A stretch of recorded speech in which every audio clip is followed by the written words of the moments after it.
your names? Mr. White. If you get a customer or an employee who thinks he's Charles Bronson, take the butt of your gun and smash their nose in. Mr. Blonde. If they hadn't done what I told them not to do, they'd still be alive. Mr. Orange. Yes! You killed me, man! Mr. Pink. Why am I Mr. Pink? Who cares what your name is? Yeah, that's easy for you to say. You're Mr. White. You have a cool-sounding name.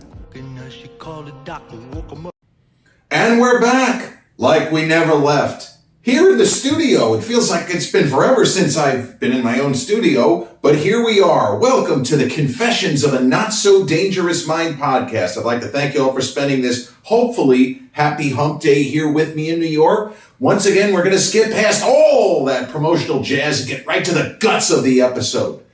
So today marks 32 years since the official release date of Quentin Tarantino's legendary, iconic, career-making masterpiece, which some people to this day consider to be his finest achievement. I'll leave that to you to decide.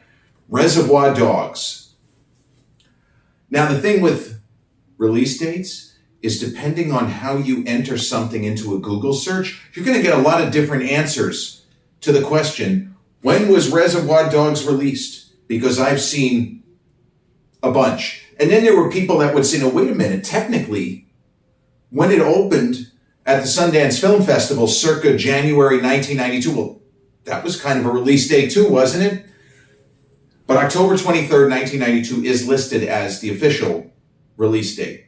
It hit some theaters, very, very limited release. And in fact, Siskel and Ebert on their program for the week of October 23rd, where Reservoir Dogs was one of the movies that they reviewed. And you can find the review almost every TV program that Siskel and Ebert ever had over those decades, especially once you get into the late 70s, is available on YouTube. You see them argue and fight and make jokes and make fun of movies and filmmakers and all kinds of stuff.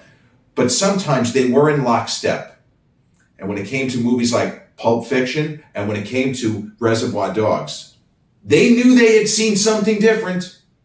Whoever this Quentin Tarantino character is, he's got something. He's got something. So Reservoir Dogs is a sort of classic case of a movie that looks more expensive than it actually was to make. Because when we go back in time and we assess it, well, we don't actually see the robbery and we don't actually see the initial, apparently disastrous shootout between our boys and the police.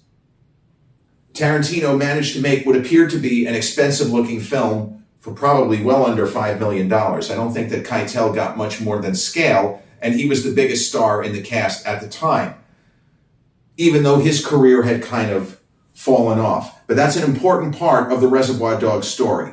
Now, I have told this story in a different format, but it bears repeating because it's important enough to understand that there are certain people who just hit it big because they're so brilliant, they still need maybe a little stroke of luck if they don't already have some kind of an into the movie business. In the case of the very young writer-director at the time, and also co-star of the movie, Quentin Tarantino, he was just a guy who worked, what was it called?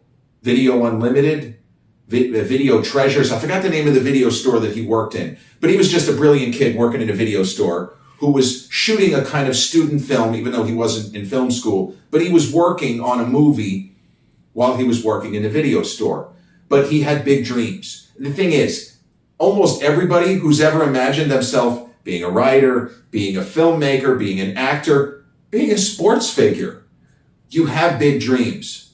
In the case of Quentin Tarantino, he not only was blessed with a very high IQ and incredible ability to recall names, dates, facts, and figures as if he was reading out of a book, he also had the talent to back that up.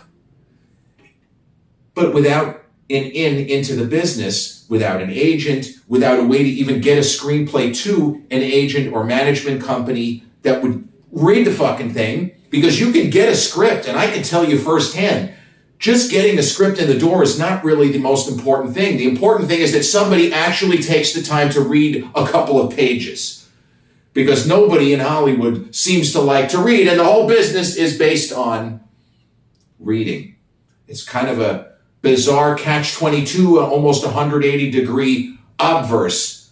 It doesn't really make any sense, but I can tell you from experience, it's exactly what it is. So Quentin Tarantino had written a screenplay, didn't have a title. It was a screenplay about a jewel robbery gone awry.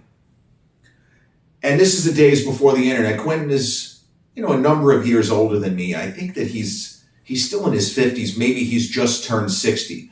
But he was working in this video store in his mid-20s and had these big dreams. And he had written at least one screenplay. I think that he actually wrote about 6. But he had this one screenplay that he thought was better than the others about this jewel robbery gone awry. And there's police, and there's turncoats, and there's a lot of kind of inappropriate male bonding. There's a lot of toxic masculinity.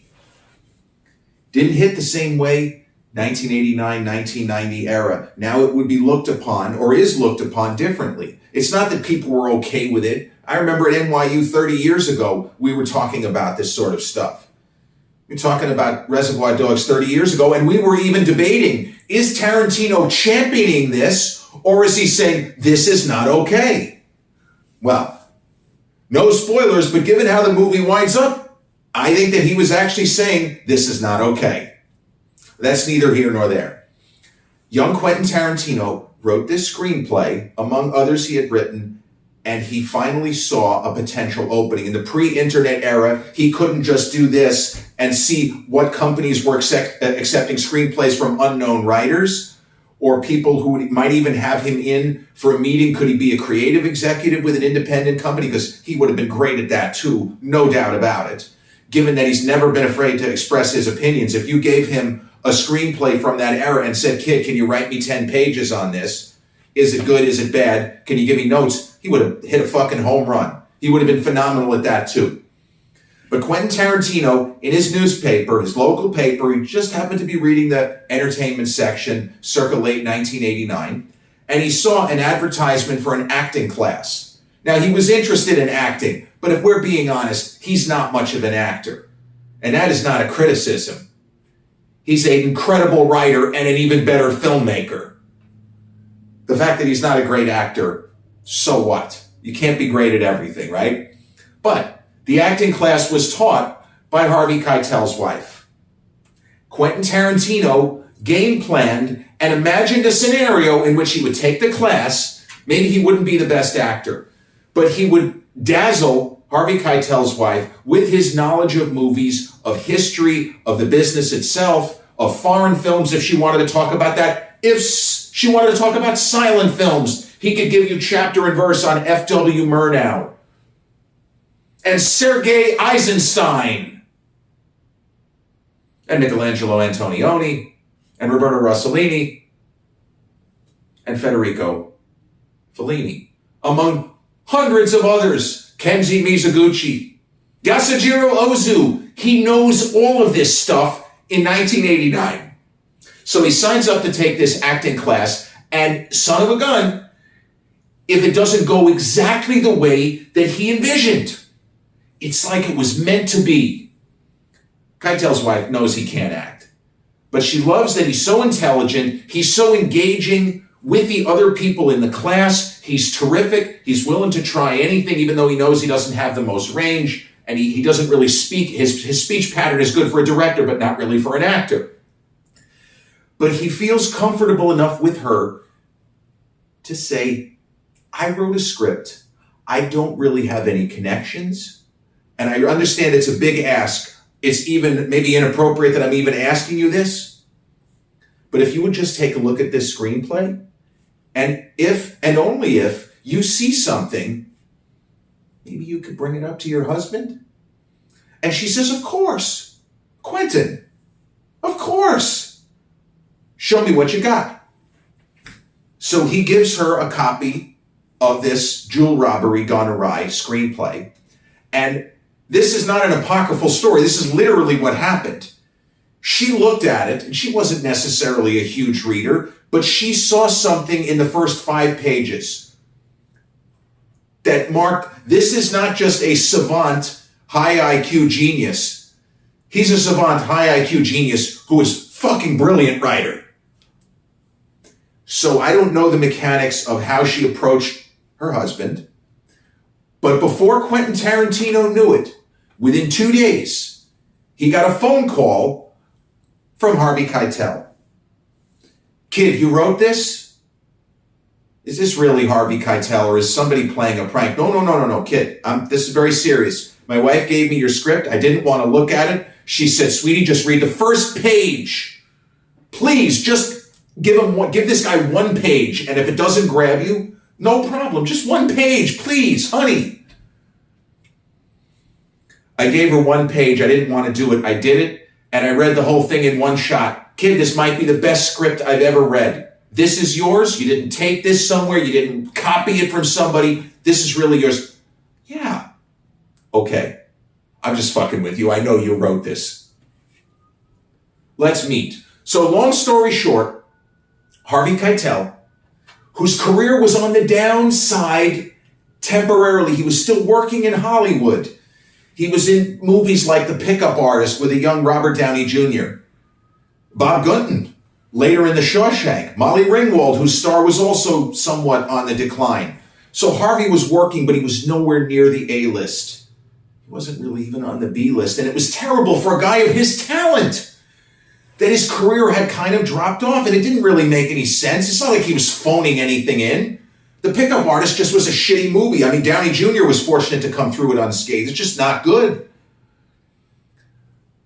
But Harvey told young Quentin, I will do whatever I can to help make your career. This script is great. This movie should get made, even if it's not you. And I hate to tell you this, kid, but there's a chance we can set this up, but you won't be the one directing. You understand it's a possibility? Yeah. Okay, just so we're on the same page. Then Harvey Keitel asked a question which would reverberate, but not for the reason you're thinking. Did you write any of these roles with a particular actor in mind? And Tarantino made a joke. I think it was a joke. And he said, well, I wrote Mr. White for you. I don't believe he wrote Mr. White for Harvey Keitel. I would think he would have written Mr. White for Mr. De Niro, maybe Pacino, or somebody who was on the A-list at that time. But we'll go with it, and I'm sure Harvey got a laugh when Quentin said that. But Tarantino said, there's one role, though, that I absolutely did write, and I was channeling one actor and imagining one actor with his unique inflections and his line readings. Okay, kid, who? I wrote Mr. Orange for James Woods. Keitel goes, oh, well, I know Jimmy, we're friends. Let me call him up. So Keitel is excited. And James Woods, we must remember, at this particular point in time, James Woods was headlining major motion pictures. He was on the A-list. And he made a terrific film with Robert Downey Jr., underrated by history, called True Believer. He just dominates. And to be in a movie with Robert Downey Jr., even young RDJ, and you barely remember he's in the movie because the lead performance is so dominant, that's what James Woods could do. He is a commanding actor. He always has been. He doesn't work that much anymore. But he is somebody, his performance style, the aggression, the kind of edginess to his screen persona, he would have been perfect as Mr. Orange. So Keitel called what he thought was James Woods', he thought it was his number. It was a direct line to James Woods' agent. It's not what, if Keitel didn't want that. So Keitel calls what he thinks is James Woods. He gets James Woods' agent. James Woods' agent tells him, basically, fuck off. Jimmy's only reading scripts if there's a minimum $3 million guarantee. I can't have him look at this. I'm sorry, Harvey. You know I love you. I love your work. Fuck you. So there's a contentious phone call. Keitel can't believe he's being glad-handed. This is a man who worked with Scorsese, for fuck's sake. He's in Mean Streets. He's in Taxi Driver, maybe the best film of the last 50 years. Go fuck yourself. G to the F to the Y. You're glad-handing me and getting me off the phone? Fine. So the James Woods thing doesn't work out. Keitel makes more calls, pulls more strings, and for better or worse, Harvey Weinstein, who he and his brother Bob, Miramax was just getting going back then. They were able to get the pieces together, and I don't know exactly who got Michael Madsen. I think that Tarantino suggested Lawrence Turney for the role of Big Joe. I think, but I'm not 100% on that. I don't know how they got Chris Penn. So they ended up getting a pretty significant cast, including Eddie Bunker and Tarantino himself in one of the roles. But the key role of Mr. Orange, because James Woods' agent glad-handed and got Harvey Keitel off the phone without alerting his client, James Woods, Harvey Keitel vouches for this script. There's no money, but if you trust Keitel and trust that he wouldn't be just blowing smoke at you, he says he has a script. But the agent didn't do that. Didn't do that. So in comes Tim Roth, and if we're being honest, Tim Roth hits a home run. In the key role, the pivotal role of Mr. Orange, Tim Roth, that is a career-making role for him as well. He's brilliant. There is no denying it. And ironically, Tim Roth was nominated for Oscar the following year in a film with Liam Neeson, and unfortunately came out the same rough time as Braveheart. And it's not as good as Braveheart, but it's in the same ballpark, and it's Rob Roy. It is really good. And Tim Roth is incredible. Just as great as he is in Reservoir Dogs, it's a different kind of great. He creates an entirely distinctive, bizarre, murderous sociopath character in Rob Roy. And let me tell you something, Liam Neeson is a guy with unbelievable screen presence. The fact that Tim Roth is able to hold his own, go Tim. And he was nominated for Best Supporting Actor, and a lot of people thought that he should have won. Don't remember who won that year. That was the year that Nick Cage won Best Actor for Leaving Las Vegas. But supporting performers, I don't remember. I'm sorry. Ed Harris was up for Apollo 13. I don't think he won either. You guys, there's going to be a few of you out there that are going to know offhand who ended up winning that award. It was not Ed Harris, and it was not Tim Roth for Rob Roy. Tarantino, though, because in part it was a small production, relatively speaking, because we know that Miramax had a lot of outsized productions later in the 90s, such as The English Patient, such as Pulp Fiction, a huge production, even though it wasn't an enormous budget. Tarantino was able to direct it himself. I don't know how he was entrusted with this, knowing especially what a control freak Harvey Weinstein is. Maybe he just said, I think this kid's got whatever magic it is. I don't know. They make the movie. Tarantino received zero interference from Harvey, as far as I know. He's one of the few people that Weinstein never fucked with. Even in Kill Bill, when Tarantino wanted to make cuts to get the original 4 hours, the length down, Weinstein said, no, we're just going to split it into 2 parts. Quentin, every frame of this is perfect. Don't you dare cut this movie. So they make the film, and Quentin edits it and gets it together, and it premieres at the Sundance Film Festival in, I believe, January of 1992. I want to say January 26th, but I'm not sure about that. That's the date that I have stuck in my head here. Needless to say, as 8 years later, when the Blair Witch Project drops at Sundance and everyone goes fucking crazy, people seeing Reservoir Dogs hit the ceiling. Holy shit. This isn't just a great movie. This is one of the best films of its type ever made. You're going to get, presumably, Oscar nominations here. That part of it didn't happen. But whoever this Quentin Tarantino is, we're looking at the next major force in film. Because he didn't just write this script. He directed it, and on a shoestring, it doesn't feel like a shoestring. And he got maximum value from his entire cast. So this part of the story is apocryphal. James Woods was at the Sundance Film Festival. And they did the thing, which they also later did at Blair Witch, where they gave extra screenings to films that had a lot of heat. And it wasn't just to entertain. They're trying to make deals. As the Blair Witch Project, they were able to get a very sweet deal, the filmmakers, Eduardo Sanchez and Daniel Myrick, because the extra screenings got more deal makers and people in positions of influence at major studios. Got them involved. So extra screenings of Reservoir Dogs 8 years earlier. James Woods went to one of those extra screenings just as an observer, just as somebody who heard all of the buzz, and he's there anyway. Yeah. You're telling me this is as good of a crime film as you've ever seen? Yeah, of course I want to see it.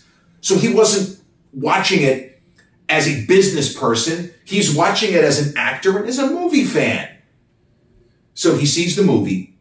He is blown away, as 99% of people who saw Reservoir Dogs at that year's Sundance. There's no word on Robert Redford. I never read anything about Redford, who had to have been there. I don't have any information on what Redford thought of it, or if he had even made any kind of statements or anything after seeing it. When the movie was over, though, this is the apocryphal story, James Woods supposedly asked around and said, is the kid, what's his name, Quentin Tarantino, is he here? I'd love to meet him. Well, yeah, he's here, sure. So Quentin Tarantino, fanboy for James Woods, loved him as an actor. Hence why he wrote Mr. Orange with him in mind. That did not occur in a vacuum. It wasn't from a craftsmanship standpoint. It was from I love this guy's acting style. I loved him in Bestseller with Brian Dennehy. I loved him in Cop, playing a cop who makes Dirty Harry look cool and reflective and like a guy who doesn't really want to shoot anybody.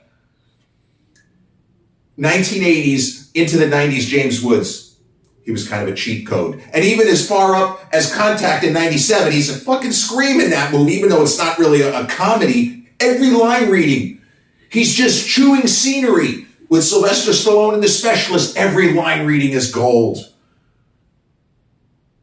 I'm going to close your heart in my hand. Fucking great. So Quentin Tarantino is nervous. He's meeting one of his heroes, one of his guys that he loves, and oh my God, he's right in front of me. So he's so excited. He's fanboying out. Jimmy, I'm such a huge fan. Can I call you Jimmy? I'm such a huge fan of your work.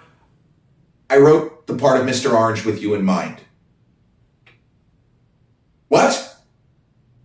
James Woods' entire demeanor, people say, changed when he realized, what do you mean you wrote that part for me?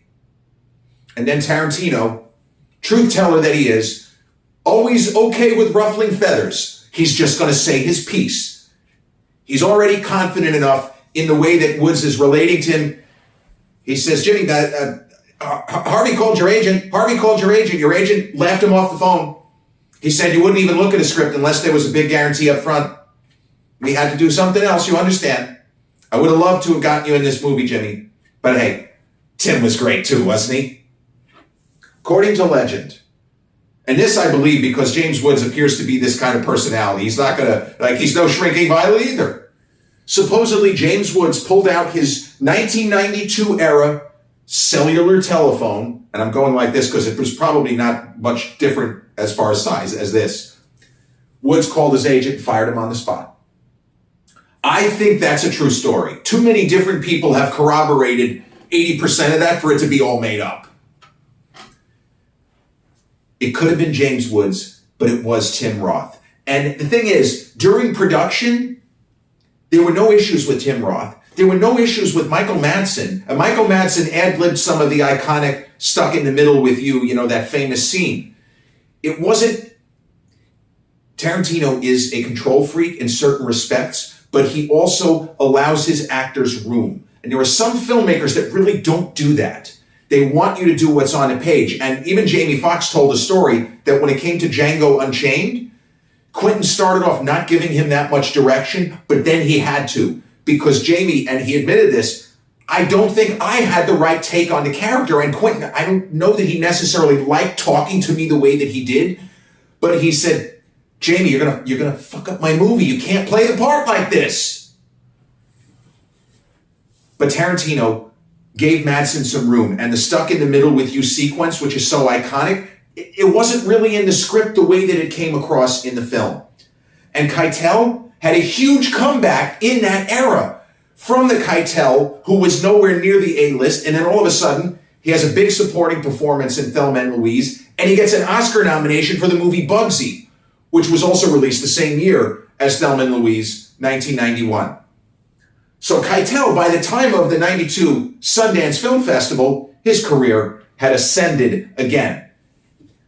The only issue that they had during filming, because it's not like they ran out of money, but the actor Lawrence Tierney who plays Joe, Big Joe, he was a problem. He was an alcoholic.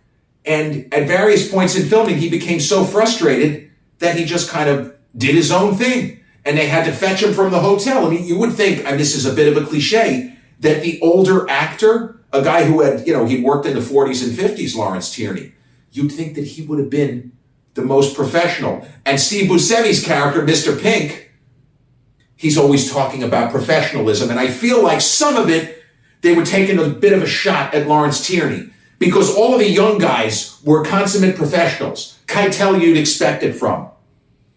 The old guy was causing problems. But somehow his performance works. His off-kilter line readings, the way that he snarls, it was meant to be. Just like Quentin Tarantino seeing that ad for the acting class taught by Harvey Keitel's wife. It was just meant to be. Tarantino was going to make it one way or the other. But he needed to make it at that time for True Romance to end up getting made, for Natural Born Killers to end up getting made, and he and Oliver Stone are still mad at one another 30 years later for Natural Born Killers, but most importantly, for Pulp Fiction to get made. Reservoir Dogs is the reason. Because even people who would say, well, I'm not really a fan of Reservoir Dogs, and not everybody, just as with Blair Witch, from a completely different angle, not everybody is going to like films that you and I think are masterpieces or that the general consensus is this is a great film. I'm sure that there were outliers at that Sundance Film Festival. It's not my cup of tea. Didn't like it. But if anybody was being honest, you can say, I don't like this film, but there is no denying the talent. And in my own case, I don't like the movie Midsummer. Don't like it. But the film was brilliantly staged and shot and mounted. It held my interest. The story to me it didn't work. But if somebody said, what do you think of the film? Guy's a genius. My perception is that even people who did not like Reservoir Dogs, even people who later would not rank Reservoir Dogs even in Quentin's top 7 or 8 movies. Oh, I think that's the worst movie he ever made.